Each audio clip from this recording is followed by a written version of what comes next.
아스트라제니카 옥스퍼드 대학의 것은 벡터 백신이라고 그랬죠. 그래서 감기 바이러스를 우리 몸속에 들어가면 해가 없는 바이러스를 아데노 바이러스라고 그러는데, 감기 바이러스 속에다 코로나 바이러스의 돌기 단백질의 정보를 집어넣어 가지고, 이런 것들은 이제 보통 아데노 바이러스라고 하는 게 침팬지나 다른 동물은 감염시키지만 사람에게서는 아프게 만들지 않는, 발병하지 않는 바이러스를 얘기합니다. 그리고 이게 또 들어가서 막 자기가, 이것도 바이러스니까요, 지가 막 분열을 해가지고 새끼를 계속 치면 몸속에 이상한 바이러스가 계속 늘어나잖아요. 그래서 이놈은 안에 가서 인체에서 분열하지 않도록 유전자적으로 수정된 바이러스입니다. 그래서 그 속에다가 돌기 단백질의 DNA를 넣어서 우리 몸에다 주입을 하는 방식입니다. 이게 생산 단가가 mRNA 방식보다 훨씬, 왜냐하면 RNA라는 게 워낙 취급하기 힘든 거기 때문에 싸게 만들 수 있고, 냉장고에서는 6개월 이상 보관이 가능하고, 그래서 특히 가난한 나라에서는 mRNA 방식보다는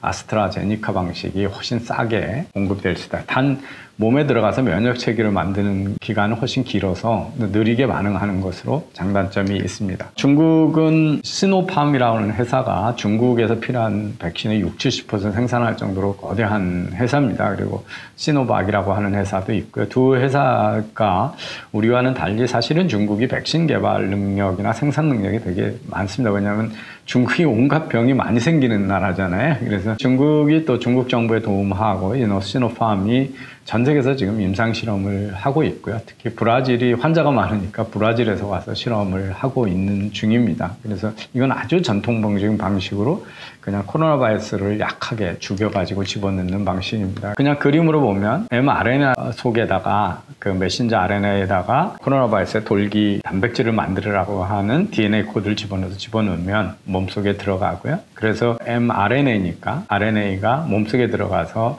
이 스파크 프로틴을 만들게 되고, 그래서 이 돌기 단백질이 만들어지면 그거를 인식하는 우리의 면역세포 내에 엔티바디가 생기게 돼서 그런 면역력이 생기는 거다, 이렇게 보시면 되고요. 더 자세하게는 백신을 하는데 그냥 집어넣으면 안 되고 부서지지 않게 나노 파티클 속에다 집어넣는데 리피도라고 하는 기름으로 이렇게 코딩을 해서 집어넣고 그런다고, 그러면 이제 T셀이 반응을 해서 하고 B셀이 그걸 기억하고 거기서 엔티바디를 만들어서 그 다음에 들어오면 다 막아낸다, 이제 이런 말씀입니다. 그래서 보통은 이제 백신 개발 그 과정이라는 게 목표가 되는 바이러스, 이게 이제 타겟 패소젠이라고 하는 게, 그러니까 목표가 되는 질병 질환을 가지고 유전자 코드를 읽게 되고요. 유전자 코드를 시퀀싱을 한 후에 백신을 디자인하게 되고, 백신을 가지고 mRNA, 그 백신의 유전자를 집어넣은 RNA, 유전자 코드를 집어넣은 RNA를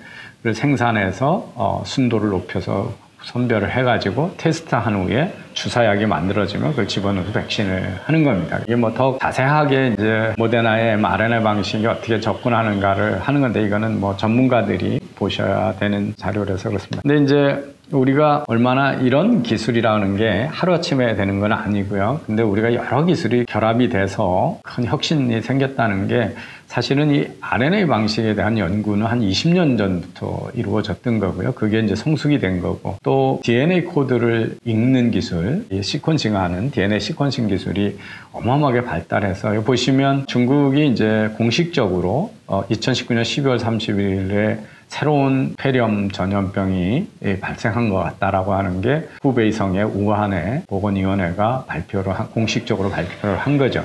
이전에 상당히 오랫동안 숨겨왔다가 발표했기 때문에 문제가 되는 거고요. 그리고 1월 9일 날 중국의 CDC가 거의 코비드-19이라고 하는 이게 신종 코로나 바이러스라는 것을 발표하게 됩니다.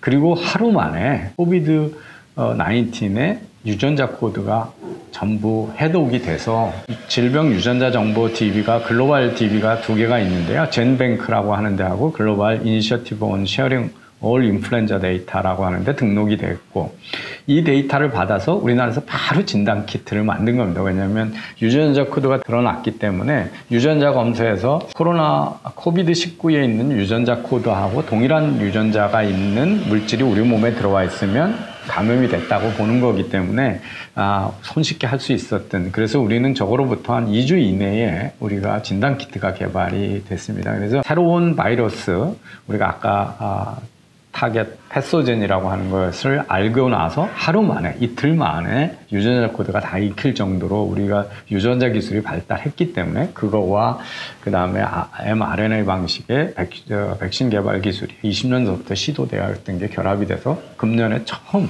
이것이 인류 역사상 처음 상용화된 거다. 이 이야기를 들으면서 티모시라고 하는 C선의 아마 웹브라우저를 만들었던 분이거든요. 이분이 저도 이거 동영상 봤는데요. 샌프란시스코에서 이렇게 청년 2명이서 테슬라의 풀 셀프 드라이빙 차 받아가지고 이렇게 막 그 꼬불꼬불한 샌프란시스코 길을 자율주행차가 가는가 아닌가를 테스트하면서 위에서 드론으로, 그러니까 차 안에서도 찍고 위에서 상공에서 드론으로 찍으면서 이 차가 어떻게 가는 거를 하는 거를 중계를 하잖아요. 그래서 셀프 드라이빙 카나 드론이나 뭐 이런 비디오 스트리밍이나 이런 게 다 몇 년 전만 해도 공상과학에 의하면 가능했던 거다. 근데 이거와 같이 똑같이 이 mRNA 방식이라고 하는 것도 우리 몸속에다가 바이러스를 집어넣지 않고 바이러스가 가지고 있는 단백질하고 똑같은 걸 몸속에서 만들게 하는 RNA를 집어넣는다는 거, 유전자의 기술을 이용해서 몸속에서 아무 단백질이나 우리가 원하는 단백질을 만들게끔 하는 새로운 방식이 됐다라는 거가 놀란 일이라고 하는 겁니다. 그래서 지난 10년에는 줄기세포가 바이오 산업의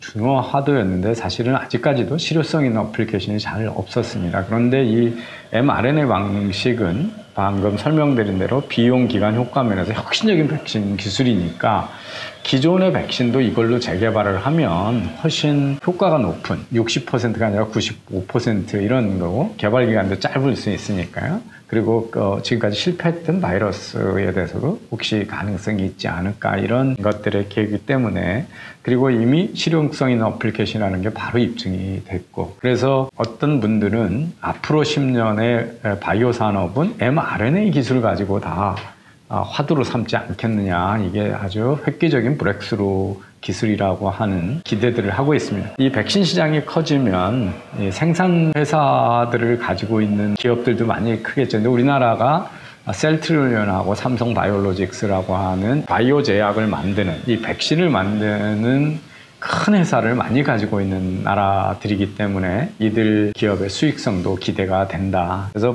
삼성 바이오로직스, 셀트리온 사서 주식 투자해서 많이 수익 내신 분들이 있는데 앞으로도 상당히 mRNA가 높은 성과를 기대하는데 더 큰 계기가 된다는 걸 좀 염두에 두시고 장기적인 투자를 보시고 바이오 산업에서 mRNA를 어떻게 활용하는지를 쭉 보시는 게 다음번 대박을 보시는 데 도움이 되지 않을까. 이게 인류의 과학의 큰 승리가 mRNA 방식의 백신 개발이라는 말씀을 오늘 드리겠습니다.